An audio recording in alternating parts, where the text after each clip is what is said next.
e não só os alimentos como outras coisas, o ser humano começou a ver a importância de medir o calor. Calor não, né? Mas medir a temperatura. Medir o quanto o calor flui ou que temperatura tal objeto chegou. Por quê? Porque alguns processos industriais, como por exemplo fazer metais, ou até algum tipo específico de alimento, tu tem que cozinhar o alimento até uma temperatura perfeita, para não estragar ou não ficar ruim, certo? Ou não ficar cru. Ou no caso da fundição, se tu esquentar demais o metal, na hora de jogar ele na forma, ele pode ter defeitos. Ou se tu esquentar de menos, ele pode não entrar na forma e não fluir para dentro da forma. Então ficou essencial em algum momento da história humana medir a temperatura. E como isso ocorreu em vários lugares diferentes do mundo ao mesmo tempo? Como assim, professor? Pois é, cara, por incrível que pareça, embora existissem antigamente sociedades desconexas umas das outras, quando um cara tinha uma ideia numa sociedade, era quase garantido que em outra sociedade isolada, outro cara estaria tendo aquela ideia. É como se existisse um inconsciente coletivo. Eu não acredito nisso, tá? Mas alguns falam disso como inconsciente coletivo. Para mim não, para mim é uma coisa óbvia. Se numa sociedade estão com um problema e na outra tem um problema parecido, pessoas diferentes vão tentar resolver o problema.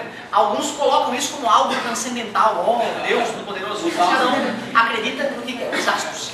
Galerinha, então olha só. Em cada lugar do mundo, um sujeito arrumou uma maneira diferente de medir temperatura. E o que eu vou fazer agora aqui para vocês é comparar as 3 maneiras mais famosas de medir temperatura. Se acalmem, são só termômetros. O pessoal fica meio excitado nessa hora, são só termômetros, por favor. Não viajem.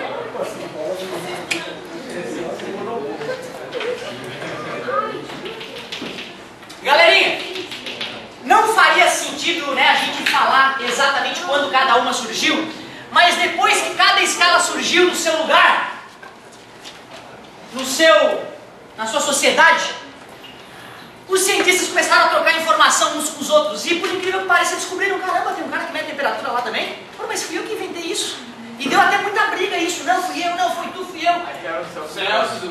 Claro, só que esses caras não chegaram a brigar, outros brigaram. Os vencedores já foram eles. Celsius fez a sua escala se espalhar pelo mundo todo praticamente, porque ele teve uma sacada fantástica na hora de medir a temperatura em Celsius. Fahrenheit, a escala Fahrenheit, ela é até mais antiga que a Celsius, só que ela foi subjugada pela Celsius porque a Celsius era melhor. Nós já vamos entender por que ela era melhor. Mas a escala Ninja Mutante Power Plus é a escala Kelvin. Essa sim tem sistema Blitz de ação profunda. Certo? É engraçado, né? Com as pessoas que tentam nos vender coisa botam nomes esquisitos e qualidades mil, né? Eu acho massa isso. Holy shop. O negócio é o seguinte, galera. É clássico, né, cara? O cara compra o negócio e fica rico, até o pinto do cara cresce. Ó, o negócio é o seguinte. Esses 3 termômetros, eles foram impressos em escalas diferentes, mas eles foram construídos de maneira idêntica. Foi o mesmo mestre construidor de termômetros que fez os 3, tudo bem? E pelo líquido termométrico, pela substância termométrica que está na mesma altura, só para o chato não me incomodar, na mesma altura, quer dizer que eles estão em equilíbrio térmico. Quando o Fahrenheit criou a maneira de medir a temperatura dele, ele usou como referência, tu sempre tem que usar, quando tu quer criar uma escala, tu tem que usar 2 pontos de referência, o ponto inferior e o ponto superior. Fahrenheit, sem saber o que fazer, usou como ponto superior o próprio corpo dele. E ele falou, meu corpo tem temperatura de 100. Chegou e disse, meu corpo é 100 e acabou. E ele pegou um balde, botou água, botou gelo, neve lá no fundo da casa dele, botou umas pitadas de sal, mexeu e disse, 0. Ele disse que o corpo dele media 100. E uma mistura de água, gelo e sal, ele disse que era o... E criou a escala dele. Porra, mas vai que no dia o cara tava com febre. Ou vai que a temperatura do cara era um pouco diferente do resto da temperatura das pessoas, cada um tem a temperatura levemente diferente uma do outro. E outra, quanto de água, gelo e sal o maldito Fahrenheit botou no maldito balde? Tu vê então que ele criou uma escala que não era uma escala fácil de reproduzir na casa do cara. Era complexo. Então a galera conseguia medir a temperatura usando Fahrenheit, mas não era algo que qualquer um pudesse fazer. Precisa ter um termômetro feito pelo maldito Fahrenheit. Hoje, nós sabemos quais são os pontos principais da temperatura da escala Fahrenheit. Mas eu quero te explicar por que o Celsius ganhou a parada. Porque o Celsius pegou a substância mais comum em nossas vidas, água, e usou ela como referência. Disse que a água congelando é zero e a água fervendo? Sim. Qualquer idiota pega um pote d'água, bota na geladeira, espera congelar e na hora que estiver congelando sabe que é zero. Bota a aguinha para ferver, começou a ferver, se morar perto do nível do mar, é 100. E aí pode construir na tua casa um termômetro que começa em Celsius, cara. Usando água fervente e água congelada. Aí bombou. Aí todas as pessoas curiosas do mundo poderiam na casa construir os seus termômetros. Aí socializou o termômetro. E aí é claro que hoje quase o mundo todo mede temperatura em Celsius. Os únicos que restam ainda com Fahrenheit, Estados Unidos e Inglaterra. Que tem uma cultura forte, são países de cultura anglo-saxã e países que rejeitam culturas exteriores. Então se tu chega lá, um povo invadiu a Europa, eles vão se recusar a usar as ideias deles, eles vão querer as nossas. Assim como o metro, que eles não gostam, né, o quilômetro, eles gostam de usar milha, ou né? Libras, etc. Exatamente, parabéns. Galerinha, hoje eu já decorei, e tu só precisa decorar se for fazer medicina na UFSC ou ITA ou IME.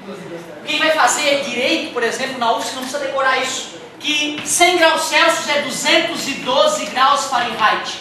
Que 0 graus Celsius é 32 graus Fahrenheit. E o mais legal foi a maneira como o safado do Kelvin, Lord Kelvin, ganhou esse título da coroa britânica, Lord, certo? Por causa das várias sacadas dele, né? Uma delas foi a maneira de medir temperatura. Fala, meu querido. Como é que é? Bem próximo, 35,5. Exatamente, parabéns. Eu falei que o Fahrenheit chamou de 100 a temperatura do corpo dele, né? O amigo já sacou 100, vai dar uns 36 então, né? É bem isso mesmo. E por isso que usar um termômetro em Fahrenheit é legal para medir a temperatura de uma pessoa. Se deu 100 e poucos, foi frio. 90 e poucos, né? Hipotermia. Certo? Beleza? Legal, né? Ô galerinha, o negócio é o seguinte, ó. A temperatura média, a agitação das moléculas do corpo. Quer dizer que quanto menor a temperatura, menor a agitação. Então vai chegar uma hora que a temperatura é tão baixa que não vai mais agitar, que vai parar de vibrar. Como o Kelvin sabia que a temperatura média é a agitação das moléculas, ele concluiu que chega uma hora que a temperatura vai ser tão baixa, tão baixa, tão baixa, que a molécula para de vibrar. E se ela parou de vibrar, é porque acabou a temperatura. Então, quando o Celsius chamou a água congelando de zero, não quer dizer que é zero de verdade, que esgotou. Porque ainda tem agitação, e por isso que existem temperaturas negativas em Celsius. Mas o Kelvin fez um estudo complexo, usando gases a baixa pressão, e matematicamente descobriu qual seria a menor temperatura possível. 273. Uou! Sabia que chegaram a essa temperatura? Sim, na verdade chegaram a 0,0000006 Kelvin. Não é exatamente no 0 Kelvin. Então o 0 Kelvin de verdade, quando a molécula para, ainda não chegamos. E olha, cara, que a gente tem máquinas tecnológicas, hein? Tu imagina congeladores que são prédios e de uma única câmara, 4 congeladores do tamanho de prédios retirando calor durante meses e meses. E a temperatura não baixa disso. Que viagem, né, cara? Ainda resta uma mísera vibração molecular lá dentro. Que estranho isso, muito louco, muito louco. Mas calma, calma, deixa eu te mostrar uma coisa aqui, ó. Vamos supor que é o... E o Celsius. Acabamos de ver que a temperatura mundialmente famosa, a maneira de medir, era o Celsius. Kelvin sacou que deveria existir uma menor temperatura possível. E queria saber qual era. Ele, fazendo uma pesquisa difícil de explicar, né, no nível que vocês estão, mas usando gases a baixa pressão, ele descobriu qual era. E a galera já cantou qual era. Menos 2 graus Celsius. E aí ele teve a sacada genial. Porra, se essa é a menor temperatura que existe, essa sim deveria se chamar zero. Por isso que o 0 Kelvin, que é a menor temperatura que existe, que na época dele era só uma teoria, hoje confirmamos com congeladores poderosos que é verdade essa ideia, que é o 0 absoluto, é o 0 Kelvin. Só que tem um detalhe, o mundo inteiro estava usando que escala? E a galera gostava de pensar em Celsius. Então ele teve mais uma sacada brilhante. Olha que sacada brilhante. Eu quero fazer uma escala diferente da Celsius, porque mede a partir do zero verdadeiro, mas que seja confortável de pensar com a Celsius. Aí olha a sacada final do cara. De 273 negativo até zero, quantas unidades subiu? 273 unidades, não é? Então ele pensou, do zero eu vou fazer subir 273 unidades e por isso a partir de hoje 0 Celsius será 273 Kelvin. ele fez que quando sobe 1 grau numa, também sobe 1 na outra. Ou seja, elas variam igualmente de temperatura. Não entendi, professor, calma. De 0 para 100 subiu quantas unidades? 100. Então aqui é quanto? 3. Pronto, entendesse. Beleza? E foi um golpe de inteligência. Porque hoje, por exemplo, pensar em Fahrenheit é um lixo para quem está acostumado em Celsius. Então, se ele criasse uma escala que fosse parecida com a Fahrenheit, isso ia ser complicado para as pessoas aceitarem. Resumindo, 0 Celsius, 273 Kelvin. E 100 Celsius, 373 Kelvin. Vamos fingir que essa temperatura do meio é TC.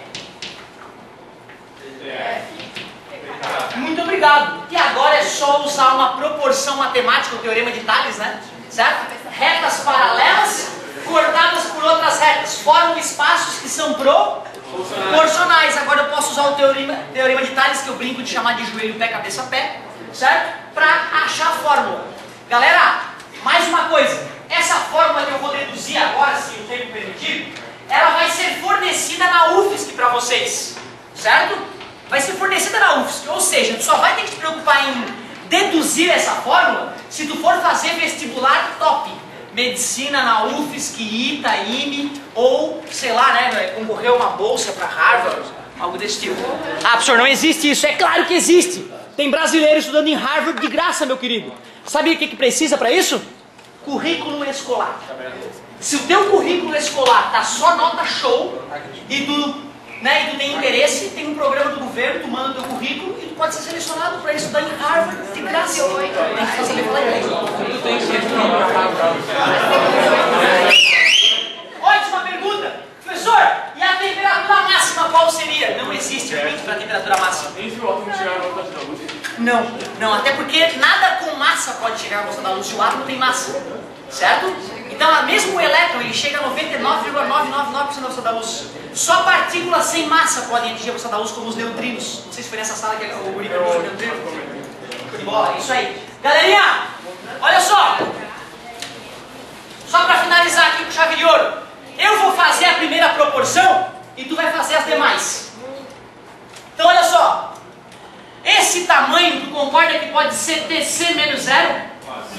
Como uma régua, né? Pode pegar esse tamanho e diminuir esse para ver qual é a distância entre esses dois pontos. Eu vou dividir esse tamanho de baixo pelo tamanho do termômetro todo, de 100 até 0.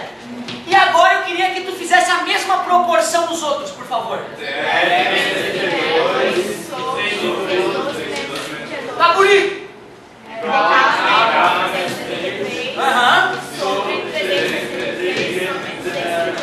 Como as pessoas às vezes têm um pouco de dificuldade de perceber essa relação, um amigo meu que dá aula de física, ele fez a seguinte comparação. Ele disse que o termômetro é uma pessoa. Disse que a parte de cima é a cabeça, que a parte de baixo é o pé e que o meio é o joelho. É o joelho. E aí, para decorar essa regrinha, ele falava assim para os alunos, ó, joelho, pé, cabeça, pé. Sacou? Joelho, pé. E por incrível que pareça, desde que eu falo isso, a galera no final do ano, tá, joelho, pé, cabeça, pé. E faz. Então, às vezes, uma bobagenzinha dessa pode te ajudar bastante. Na hora de fazer a fórmula, joelho, pé, cabeça, pé. Calma que a fórmula vai ficar mais bonita. Olha só, subtraindo a parte de baixo, esse cochicho está me preocupando um pouco, galera. Me perdoe. Vai ter problema futuramente. Na próxima aula, se tu repetir 3 erros desses, tu vai pra rua, já te aviso. Ah, isso não pode acontecer, não tem nada contra não. Ó, galerinha, o negócio é o seguinte, ó. 100 e 100. Adivinha o que significa esses dois 100? Que quando essa subiu 100 graus, essa também subiu 100 unidades, não é grau. Aqui no Kelvin não tem grau, não tem bolinha. Uma frescurinha que pode, né, fazer diferença futuramente. E olha só esse nojo aqui. Que nojo quando essa varia 100, essa varia 100, essa varia... Bosta de temperatura. Eu vou dividir por 20 embaixo. Esta aqui é a fórmula que tu vai ganhar na UFSC e na maioria dos vestibulares que fornecem fórmula. Por que, professor, tem uns que não fornecem? Não, o ITA não fornece nem tabela periódica, meu querido. Tu tens que decorar que o nitrogênio é número atômico 14. É foda, cara. Ó, tua tarefa qual é? É pegar uma página de cada parte, uma de Física B, uma página só. de física C e uma de física E e tentar matar aquela paginazinha, bem no começo. Se tu pegar um exercício que tem coisa que tu nunca falou, pula ele, porque isso acontece direto, tá beleza? Se tu fizer isso, 3 paginazinhas de exercício, né? Sei lá, às vezes tem 4, às vezes tem 5 exercícios, cara, vai ser show de bola. Muito obrigado pela atenção de vocês, adorei. Até mais.